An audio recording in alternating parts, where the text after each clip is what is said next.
شوف ده همبكه ده بقى، لما بشوفه بموت من الضحك والله العظيم. شوف ده في رقاصه برضو، يا نهار ابيض الله يسامحني اقسم بالله، ايه الحاجات اللي عماله تظهر لي دي؟ يا نهار ابيض، ده واحد بيحفزني اهو يا عم.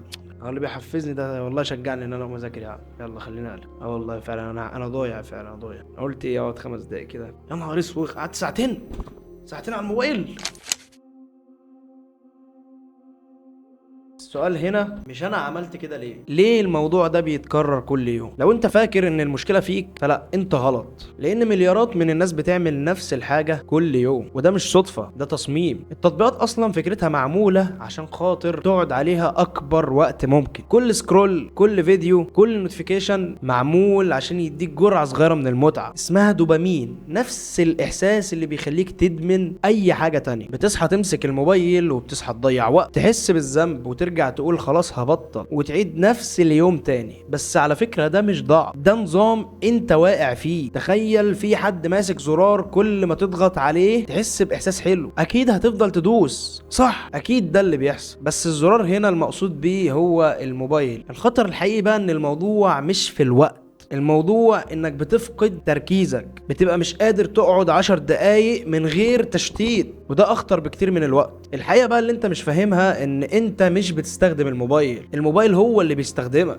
ده اللي قلته في حلقة كن قائدا ولا تكن مقادا، بيسرق وقتك وتركيزك وطاقتك وانت راضي. بس خلي بالك الحل مش انك تمسح التطبيقات دي لانك هترجع وتنزلها تاني، الحل انك تفهم انت ليه بتفتحها اصلا. هل ده فراغ ولا ضغط ولا هروب؟ اول ما هتفهم دوت هتقدر تتحكم في نفسك. جرب كده يوم واحد من غير موبايل، هتحس بملل، بزهق وتوتر، وده حاجة طبيعية عادي لانك متعود تهرب مش متعود تواجه. لو انت مش قادر تتحكم في وقتك يبقى مش هتعرف تتحكم في حياتك. الموضوع مش بسيط، الموضوع مستقبل. خليني اسألك سؤال كله بيقع فيه، ليه كل مرة تقفل موبايلك بتقعد 5 دقايق وترجع تفتحه تاني؟ مش عشان في حاجة مهمة للأسف، عشان دماغك اتعودت على كده، دماغك اتعودت على الجرعة اللي بتاخدها كل يوم. زي بالظبط واحد بيشرب سجاير وهو مش محتاجها بس متعود عليها، وده الفرق بين الاحتياج والعادة. اي عاده في حياتك ليها 3 مراحل: التريجر والاكشن والريور. زهقان فبتمسك موبايلك فالاحساس الحلو بيجي، وهو ده السيستم اللي دماغك اتعودت عليه. تاني يوم نفس السيناريو، وبعد شويه الموضوع بيبقى تلقائي من غير تفكير. زمان كنا كلنا بنقعد نتفرج على افلام طويله، دلوقتي انت ممكن تشوف 100 فيديو في 20 دقيقه. ليه؟ لان كل فيديو بيديك جرعه صغيره اسهل واسرع واقوى، فدماغك اتعودت على السرعه، ما بقاش في صبر وما بتبقاش قادر تستحمل اي حاجه بطيئه. خلاص الدماغ اتعودت على كل حاجه سريعه، وطبعا ده بقى بيبدا ياثر على حياتك، يبدا ياثر على تركيزك، شغلك، مذاكرتك، علاقاتك،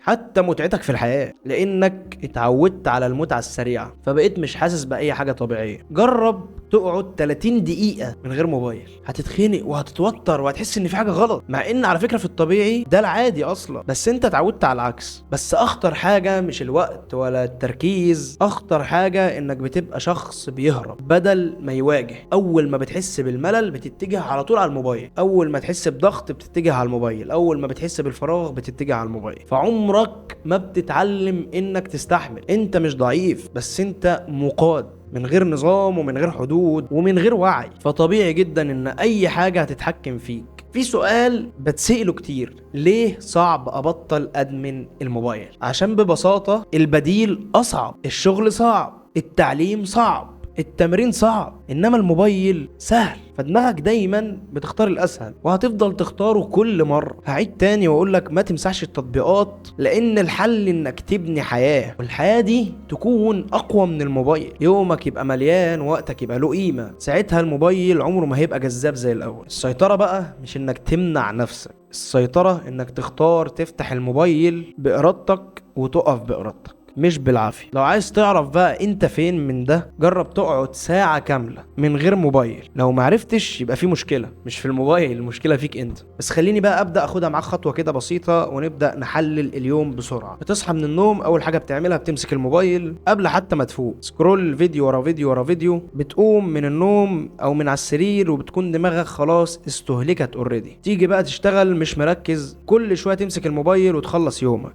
وانت حاسس انك ما عملتش حاجة. وبالليل تعيد نفس السيناريو وتقول بكرة هتغير، بس بكرة بيجي وبتعيد تاني كل حاجة. وده بينقلنا للنقطة بتاعت كلمة بكرة، ودي اخطر كلمة في حياتك، لانها مريحه، بتديك كده احساس انك فاهم انت هتتغير. بس لا، من غير ما تتغير. هي بتخليك تأجل من غير ما تحس بالذنب. بس الحقيقه اللي انت ما تعرفهاش ان بكره نسخه من النهارده، ده لو انت ما غيرتش حاجه دلوقتي. خليني اقول لك حاجه صدمه عن دماغك مش عايزاك تنجح، دماغك عايزاك مرتاح، عايزاك آمن، عايزاك بعيد عن أي ضغط. فكل مرة لما تيجي تعمل حاجة صعبة دماغك تقولك خد بريك، خد جرعة حنان، والبريك بيتحول لساعتين. انت دلوقتي في معركة مش مع حد، مع نفسك، مع تركيزك ومع وقتك ومع دماغك. يا إما تسيبها تشتتك يا إما تتحكم فيها. خليني أضرب لك مثال. شخص قرر يبعد عن السوشيال ميديا 7 أيام. أول يوم كان صعب، تاني يوم كان أصعب،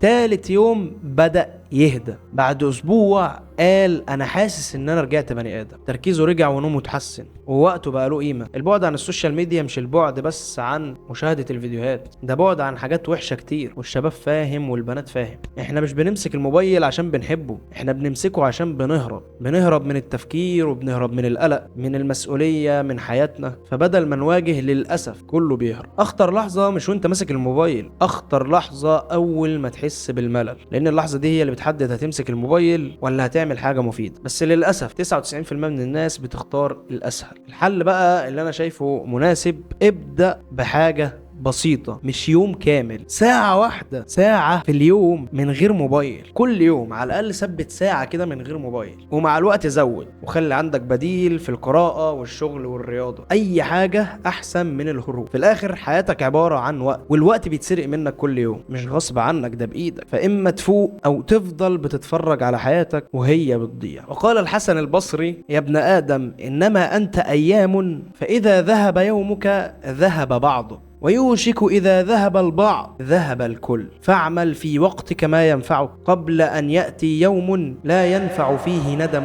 ولا حسن.